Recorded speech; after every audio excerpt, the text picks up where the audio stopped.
anestésicos, luego dejamos por terminar y terminamos con el tema final, ¿ya? Bien.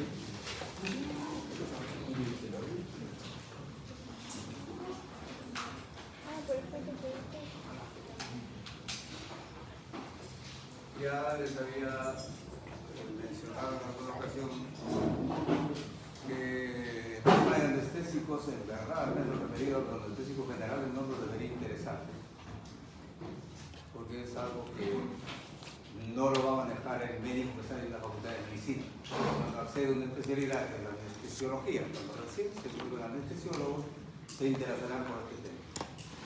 Entonces, la pérdida de tiempo, un despropósito, es algo que no tiene que ver con la formación del médico general.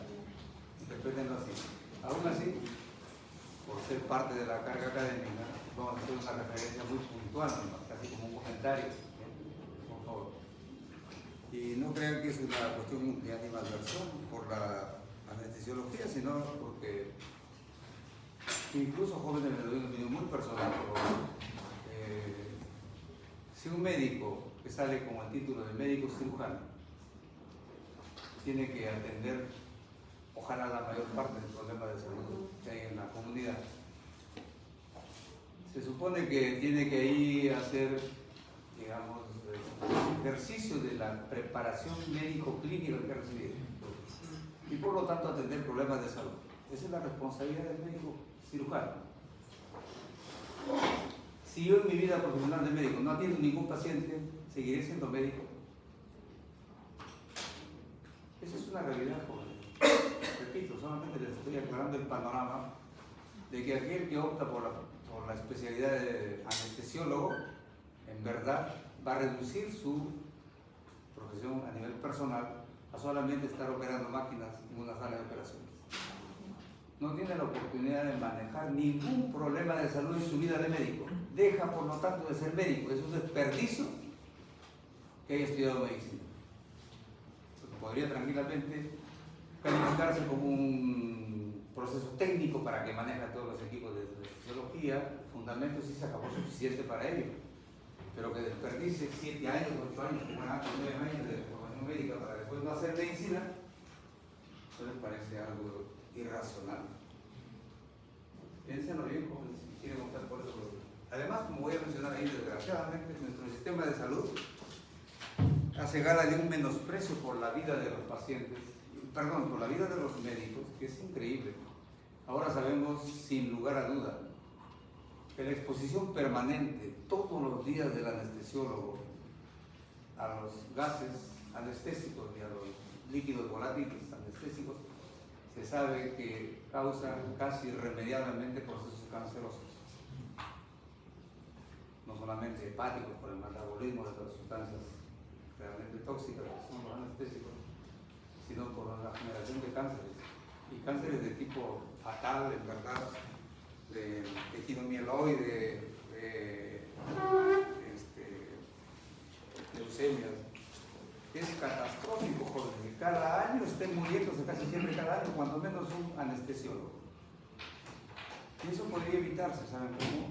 Si es que los que gerencian servicios de salud, que tienen sala de operaciones, tuvieran operativo un sistema extractor que hay, jóvenes, hay, y ni siquiera cuesta mucho, sino que son tan ineptos, tan, en verdad, miserables, que no les interesa.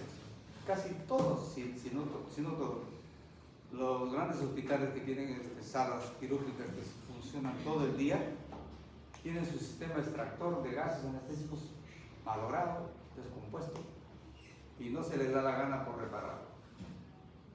En verdad, tengo un colega que se está muriendo, anestesiólogo del Almanzor, compañero de promoción, con una leucemia pero fatal, y se sabe sin lugar a dudas de que ha sido causado por la inhalación de los gases anestésicos. Así que es mi obligación, en verdad, tratar de darles esta información para que ustedes razonen bien. Ojalá que en la época de ustedes haya cambiado la mentalidad de quienes manejan los hospitales y siquiera cumplan con ese deber moral de darle unas condiciones favorables para que el médico no entre en riesgos. ¿Sí? Entonces no piensen que es mi animadversión por esta temática, sino que simplemente me parece que debería ser sacada de la currícula médica y mandado a los institutos superiores para que ahí se entrenen, porque es un proceso eminentemente práctico y manejo de máquinas. Y para colmo de colmo, la estupidez de nuestros sistemas académicos, ¿saben qué? En la mayor parte de facultades de medicina, no sé a quién se le habría ocurrido esta barbaridad de poner como condición, casi como un requisito para docentes de farmacología, dicen que tenga una especialidad en anestesiología. Y van a ver que gran parte de los docentes de farmacología son anestesiólogos. Pero digo, ¿qué demonios es un anestesiólogo? ¿A quién le voy a contar yo anestesiólogo mis experiencias manejando a un paciente tal con la aplicación de tal o cual fármaco? Pero ya el colmo de la irracionalidad, ¿no? Así que siempre tenemos que padecer ahí en la cátedra de farmacología con algún anestesiólogo al costado. Bueno, jóvenes, ¿qué cosa es la anestesia general? Es un estado apropiadamente reversible, tiene que ser reversible, en el cual se deprime todo el sistema nervioso central. En verdad, todo el sistema nervioso central se tumba ahí. Y en lo cual particularmente destacamos la pérdida de conciencia,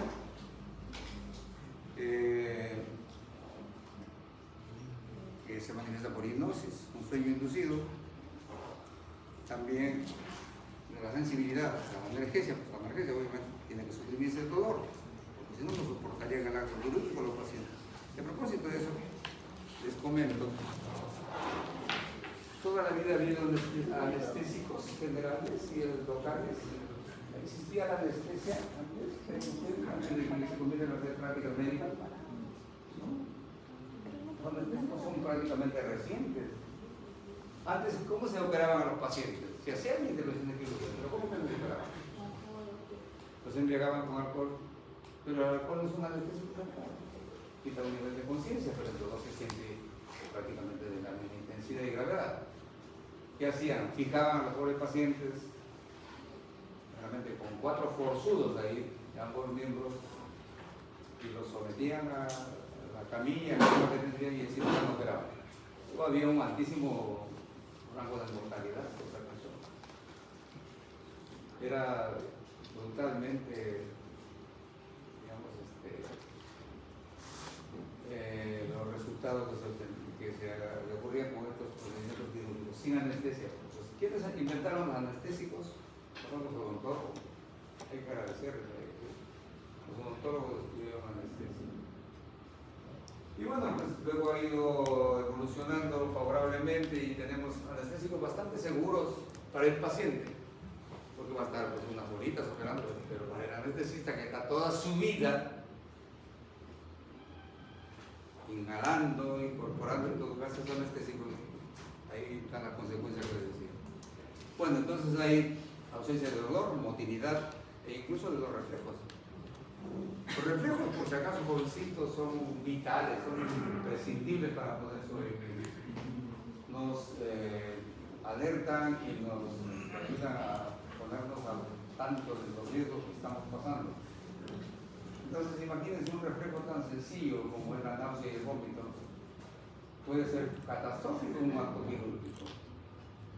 Si ustedes manipularan sus vísceras interiores, inmediatamente un reflejo emético, vía del nervio vago, vomita al paciente, por tocarle solamente las vísceras internas. Y la cirugía que se hace, obviamente en gran parte de la cavidad abdominal, desencadena vómitos y náuseas de un modo irreversible.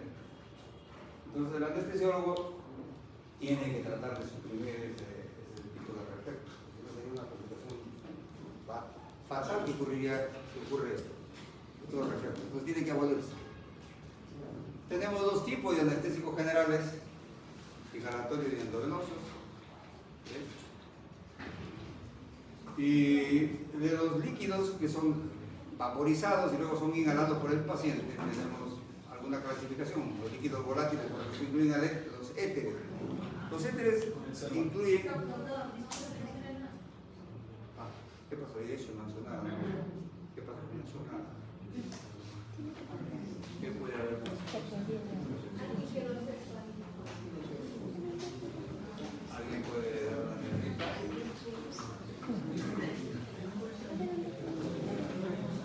A ver, alguien que dé una manito. ¿Puedes tú? ¿Puede alguien rápido?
anestésicos del grupo de los éteres se encuentra precisamente el éter. El éter y el que vamos a describir luego el cloroformo fueron los primeros anestésicos generales que usaron en el mundo de la medicina. Y demoró muchísimo tiempo en que sean renovados por algunos anestésicos más eficaces y más seguros. No hay una relación, por ejemplo, el éter es histórico, probablemente el primer anestésico general que se usó. Luego ya se han derivado de los modernos, como tenemos, por ejemplo, el isoflurato, el sevoflurato, que son muy utilizados en la actualidad, son mucho mejores como anestésicos y más seguros todavía. Luego tenemos hidrocarburos halogenados, donde está el cloroformo, que les decía. El cloroformo y el éter fueron los dos primeros anestésicos que se usaron.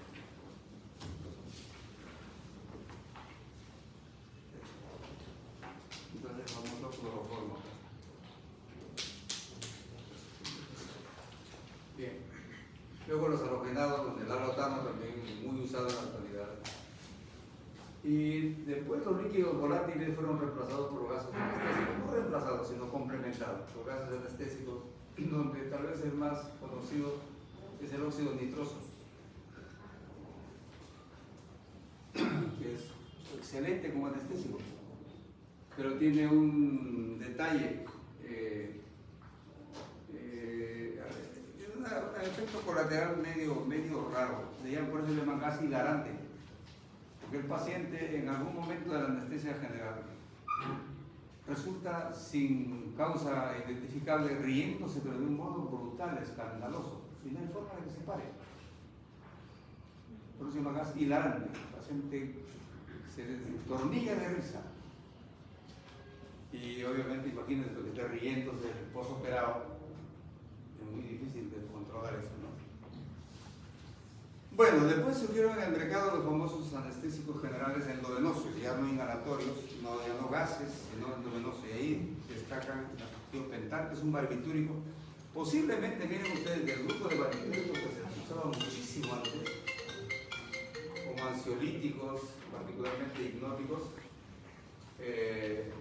fueron superados por la benzodiazepinas, dejaron de usarse los barbitúricos. Y se han quedado solamente dos que se usan todavía en la modernidad. El tiopental, que lo usan bastante los anestesiólogos en la etapa especialmente de infusión anestésica.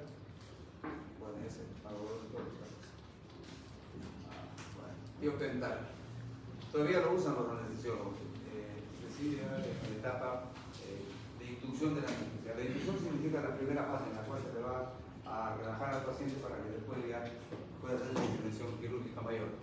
Luego tenemos la ketamina, que este sí es un excelente anestésico general endovenoso, y el propofol. La ketamina tiene una particularidad también. Es más analgésico que anestésico. El paciente no percibe ni un mínimo dolor en el acto operatorio. Los otros pacientes con otros anestésicos sienten algo de dolor que es muy tolerable, casi ni les incomoda, pero este es un excelente analgésico completo, pleno. Y también tiene una particularidad muy especial. La anestesia que se logra con la ketamina se llama anestesia disociativa. ¿Por qué? Porque el paciente entra en un estado muy particular, que incluso es, aparatoso, entra en un estado de desconexión. O sea, no se nota que esté anestesiado, aparentemente no ha perdido la conciencia, está con la mirada fija, los ojos abiertos, dilatados, como asombrado. Cuando pasa el efecto de la analgesia de este anestésico, si se le estimula táctilmente, sonoramente o con cualquier otro estímulo, entra en un estado de alucinaciones y convulsiones brutal. Por eso estos pacientes, cuando se anestesia con esta sustancia, se les mete en un cuarto de recuperación completamente oscuro, sin ningún ruido y sin ningún estímulo sonoro de ningún tipo, para poder salir de esa etapa. Ese riesgo que es muy aparatoso, muy incómodo la reacción de esta anestesia.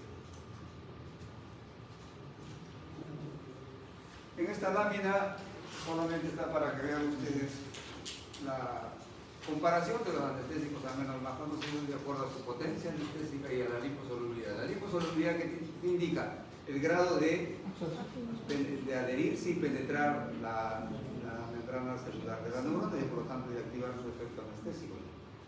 Entonces tenemos como verán arriba, miren, el alotano y el cloroformo son los más potentes anestésicos que existen a la vez. Luego viene el resto, y más bien el óxido nitroso, tanto en su potencia anestésica como en la liposolubilidad, está abajo. No significa que no dé anestesia, sino la potencia comparativa entre ellos es diferente.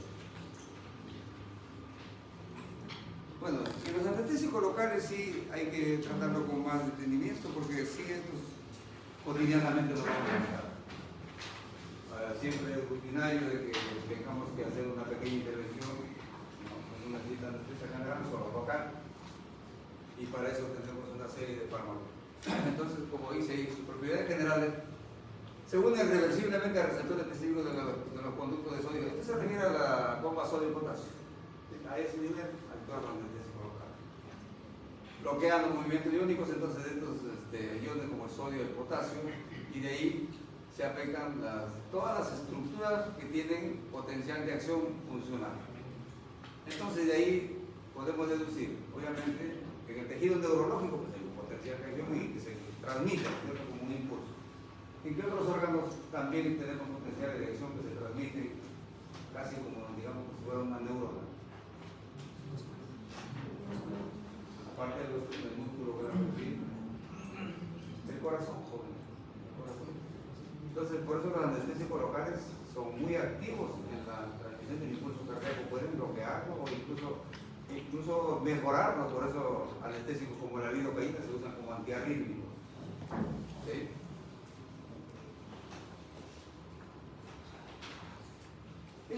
Esta secuencia es importante que lo fijen ustedes. ¿Sí? Las sensaciones y los bloqueos van ocurriendo gradualmente de manera funcional. Entonces, por ejemplo, la primera sensación que desaparece, o sea, atenúa es la dolorosa. Luego va profundizándose la anestesia local y disminuye la capacidad de captar, de sentir el cambio de temperatura, frío ni calor. Luego el tacto, luego la presión profunda, luego la información postural y por último la función motora. En esta secuencia van desapareciendo estas sensaciones, ¿ya? Y cuando pasa el efecto anestésico se recupera justo a la inversa también.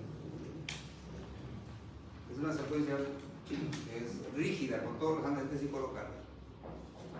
La clasificación se ha hecho de acuerdo a su estructura química. Tenemos los ésteres o aminoésteres y las amidas o aminamidas.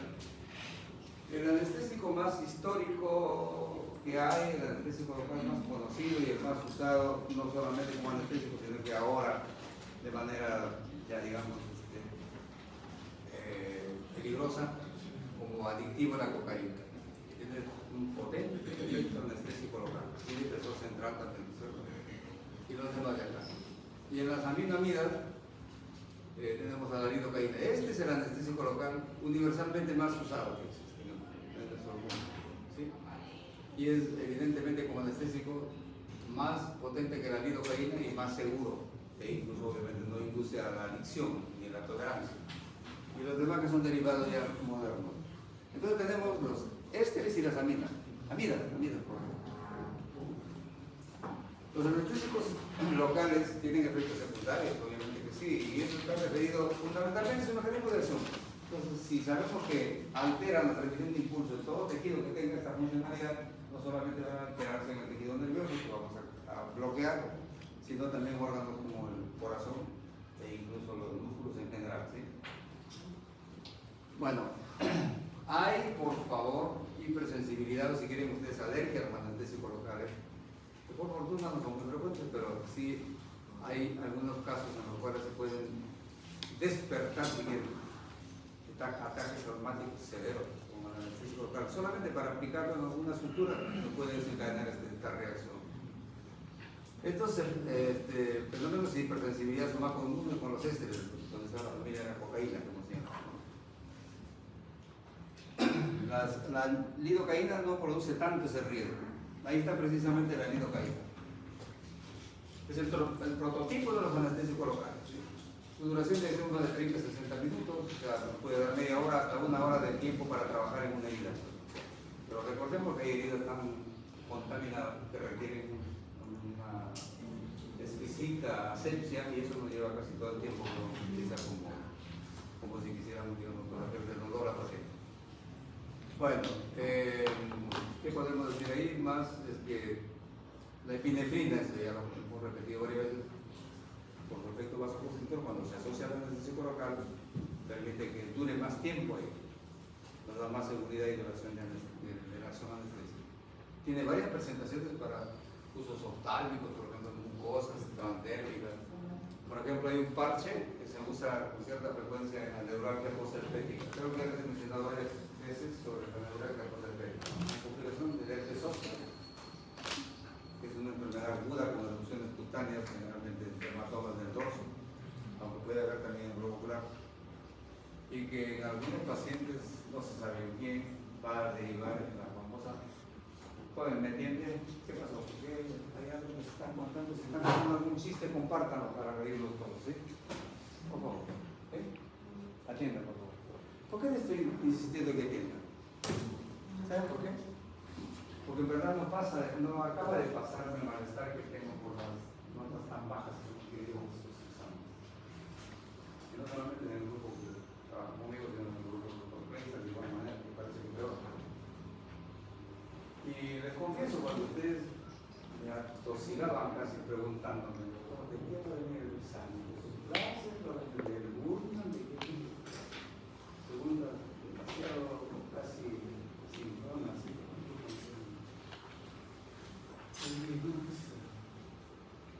Con este estado que estoy llegando los días de dificultad para ubicarse que estudiar, y yo voy a poner desde la clase. Y eso es. Incluso algo que indirectamente les sugería, decía, en donde yo enfatizo, en donde yo tomo mayor, digamos, vigor en mencionar o particularidad o subrayo. Si ustedes pusieran atención y no estuvieran riéndose tontamente en la clase, captaran ese detalle. Por eso les pido, si asisten a la clase, atiendan. Fíjense lo que estoy hablando. Y eso hasta cierto punto digo, vamos a ver si funciona como ayuda. Y parece que no. Pero insisto, por favor. No sé si haré lo mismo en este siguiente examen, pero dije que de algún modo quiero quitar el terror de dónde sacar el examen, a lo mejor de algo escondido, por ahí recóndito. Pongan siquiera atención, por favor, pongan siquiera atención, traten de captar lo que les estoy dando, particularmente dónde enfatizo, dónde remarco, dónde subrayo. Eso en verdad es lo que el docente espera que aprendan lo básico del tema. Y si responden bien el examen es una alegría. Ahí, por ejemplo, les cuento, me he sentido muy complacido porque la exposición del grupo de seminario de ayer ha sido muy buena, muy bueno. Los 6 alumnos han puesto casi como si se hubiesen decidido exponer con mucho, digamos, buen detalle de información, con precisión, el manejo de los tiempos. Y todos comenzaron a desplazarse, como yo les pido que se desplacen y se pongan en contacto con ustedes. Y hubo un tontito por ahí que, como veía que una de sus compañeras estaba desplazando, decía, sí, sonreía, ¿no? Estaba en un círculo. Para él era una gracia. Y eso en verdad, si alguien que está rompiendo con sus vergüenzas, con sus incomodidades de hablar en público, ve que alguien reacciona ahí, ¿qué ocurre? Oye, mire, oye, te estás portando como tonta. Por favor, jóvenes, maduren. Disculpen que les diga así con esa severidad, pero es incómodo ver que mientras una pobre alumna está haciendo el esfuerzo por exponer, digamos, forzadamente, si queremos decir, esté por ahí uno riéndose de su actitud. Otros por ahí, no sé si por otro grupo, no. Y mientras exponía a su compañero, estaba ahí haciendo jueguitos de origami, haciendo gallitos, avioncitos, poniendo una mesa de ella. El otro por acá, llenando 3 en raya. Por Dios, entiéndanme por qué me espanto a veces. Bueno, seguimos con el tema. Entonces, les decía de que ya hemos mencionado varias veces que la epinefrina mejora el tiempo y la calidad de la anestesia central. Y hay diferentes días de administración. Les hablaba del parche transdérmico que hay para el herpes zóster. El dolor del herpes zóster es tremendamente rebelde. Los AINES ahí ya sabemos no funcionan para nada. Nunca pierdan el tiempo utilizando diclofenaco ni metamizores inyectables. No funciona para nada en los otros herpéticos. Algunos serán opioides muchas veces mayores, ni siquiera los menores. Tramadol, por ejemplo, a veces a mucho le dará una leve mejoría. Pero en algunos casos, cuando se aplican parches especiales en la lesión, ayuda con lidocaína. Ese es un uso muy particular de este anestésico local. Hay toxicidad, claro que sí, especialmente a dosis alta puede haber convulsiones, miren, depresión y paro respiratorio. Eso por favor hay que valorarlo.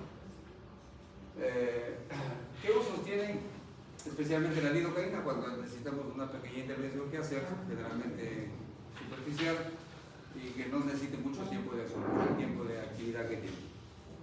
Y también se usa como antiarrítmico, así lo usan los cardiólogos.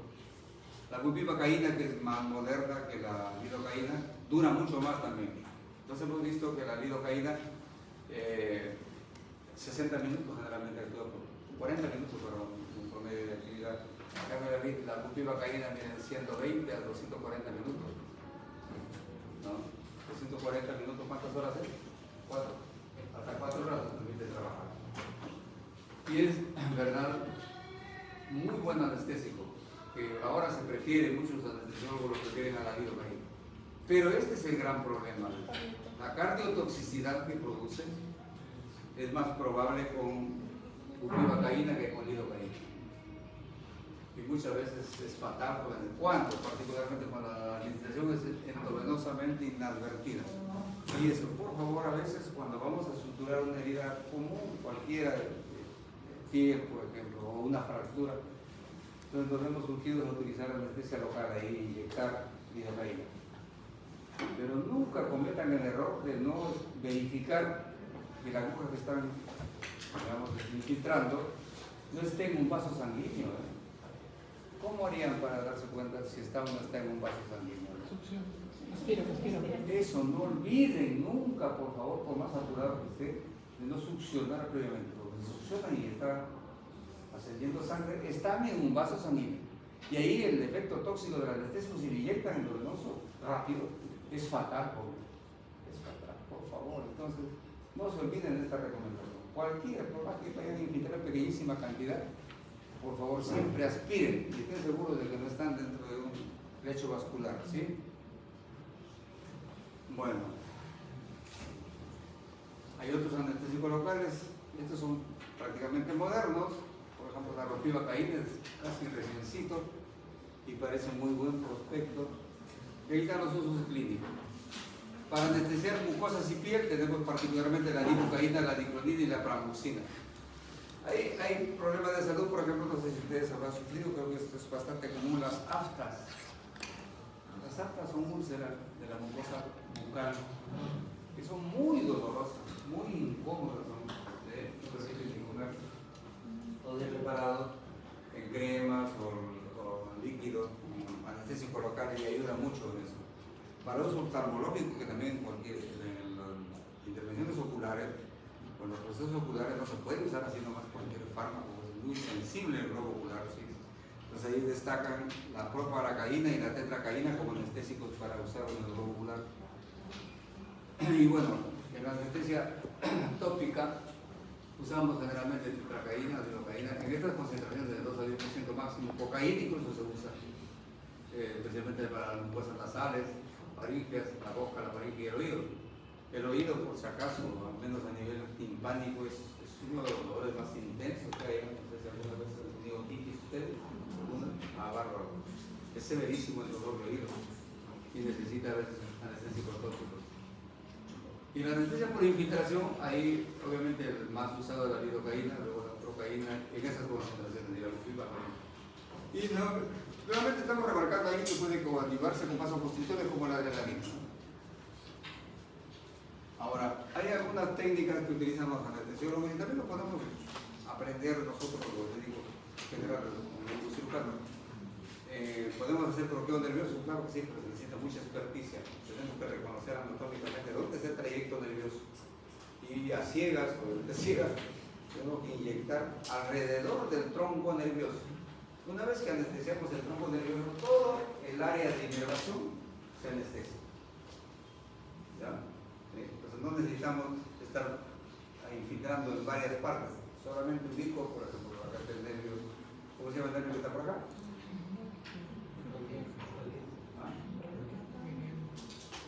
Sí, pues, ¿cierto? El nervio radial. Infiltramos ahí, entonces todo el terreno inervado por el nervio radial se paraliza y se anestesia. Pero procuremos no obviamente no infiltrar en el nervio porque lo destrozamos, ¿no? Alrededor se hace el bloqueo nervioso. Y ahí están de acuerdo a la duración de acción, los anestésicos que usamos. Si queremos una anestesia de 20 a 45 minutos, utilizamos la procaína, ¿no? Si queremos de 1 hora a 2 horas, la lidocaína, y más a veces hasta 4 horas, la bupivacaína y la demás, incluso la tetracaína. La tetracaína es antigua. Ahora, los anestesiólogos tienen técnicas bien particulares, en verdad. Se vuelven muy expertos, obviamente, cuando yo estoy diciendo que no es probablemente la mejor opción para hacer una especialidad. No estoy invalidando esta profesión, sino que hay que tomar la decisión y dice, pues yo no voy a atender ningún paciente en mi vida, voy a dejar de ser médico terapeuta, me voy a dedicar solamente a los procedimientos anestésicos, es su decisión, ¿cierto? Entonces, la anestesia regional intravenosa es una técnica bien especial. Por ejemplo, supóngase que tenga una fractura cúbito, radio o cúbito y radio. Entonces entra el traumatólogo a la operaciones y ¿qué hace el anestesista? Le dice, ¿quieres que anestesia solamente el miembro superior, la zona afectada? Sí. Coloca un torniquete acá y inyecta el anestésico endovenoso en la vena de acá del pliegue del brazo. Entonces, como ya no va a ascender, va a quedarse circulando en esa zona nomás, se anestesia esa zona, ¿no? Digamos el brazo, el antebrazo que está en la fractura. Completamente anestesiado, pero tiene que mantenerse el torniquete. Una vez que ha terminado el acto operatorio, desligan y comienza a ascender y se metaboliza y adiós anestesia. Entonces, solamente intravenosa, ¿sí? La anestesia raquídea y la epidural ya consiste en inyectar el anestesia en el espacio raquídeo y da, obviamente, anestesia muy utilizada, por ejemplo, las cesáreas, ahora los apéndices, todo se hace con anestesia raquídea, ¿no? El paciente está lúcido, está despierto, saliendo del resultado operatorio. Y hay unas más modernas, por ejemplo, hay una que le llaman la anestesia en silla de montar, que es espectacular. Y les puedo contar que es hasta algo de lo cual puedo dar fe. El año pasado, más o menos en enero, me tuve que intervenir de la hipertrofia prostática benigna, por fortuna benigna. Y estaba viendo acá pues, cómo hacerlo, y uno de mis hijos, que es médico, el mayor también, tiene un colega que es siempre alumno, que es un urólogo oncólogo de alto nivel, en verdad, de chico se ha capacitado en Estados Unidos, en Brasil, y es probablemente uno de los más reconocidos del país. Marco Cueva. Entonces me llamó, porque lo contactó y me pidió que vaya a Lima para que él me opere. Yo quiero operar, véngase por acá. Me fui pues. Pero obviamente como es un urólogo, oncólogo de alto nivel, trabaja solamente en el centro de alto nivel en Lima, la clínica está más sofisticada. Eso lo cuento para él, porque yo dije, bueno, pues ¿cuántos son tus horarios? Dijo, doctor, ¿cómo se le ocurre? Yo no puedo cobrar ni un solo, maestro. Y es así, por si acaso hay una norma común en los médicos que nosotros no deberíamos cobrar, aunque es miserable que sí lo hacen. Entonces, me dice, déjalo por favor, no se me preocupe.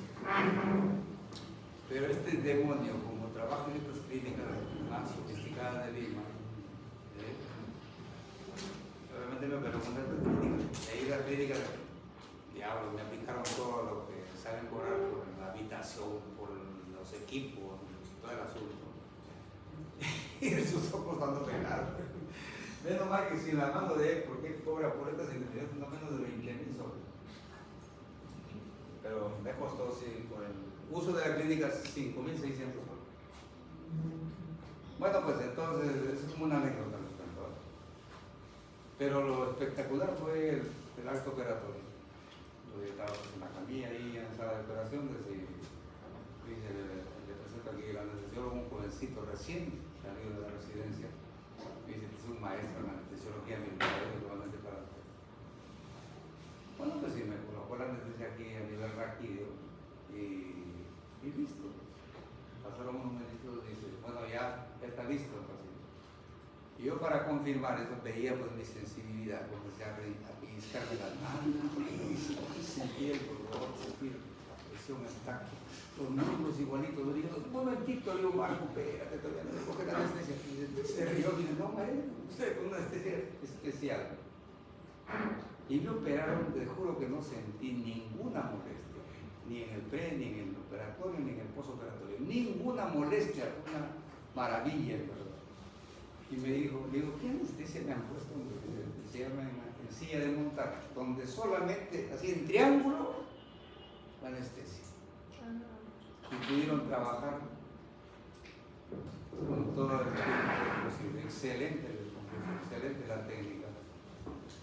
Bueno, pues sentí que fue una maravilla la cirugía, dije, es la mejor decisión que tengo, hasta que bajando las escaleras de en mi recuperación después de una semana, me pisé la sonda, y casi me arranco la vejiga. De puro torpe me iba a producir una complicación fatal, pero menos mal que ahí no me quedó.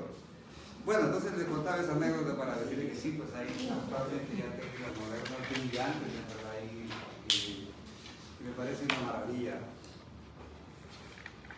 Muy bien, vamos, creo que ahí terminamos. Ya. Ahora, vengan señores, por favor, a presentar su tema, los de seminario, o quieren darse un tiempo.